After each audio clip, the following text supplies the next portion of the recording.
সুপ্রভাত সবাইকে। আজ মঙ্গলবার, ছেলে মেয়ের স্কুল আছে, আমারও সেন্টার আছে। তো সকালবেলা ঠাকুরের পুজো টুজো দিয়ে নিয়েছি, একটু মঙ্গল আরতিও করে নিলাম, নিয়ে তারপরে একটু গীতা পড়লাম পুজোর পরে।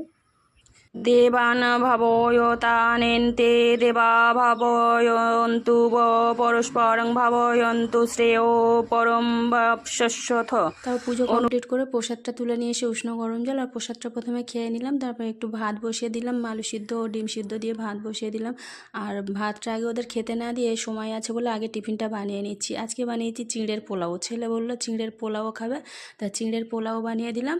আর একটু ওদেরকে টিফিন দিয়ে ওরা আগে সিদ্ধ ভাত খেয়ে টিফিন নিয়ে তাই স্কুলে চলে গেলে তারপরে আমি আবার নিজেও খেলাম একটু চিঁড়ের পোলাও, একটু ডিম সিদ্ধ।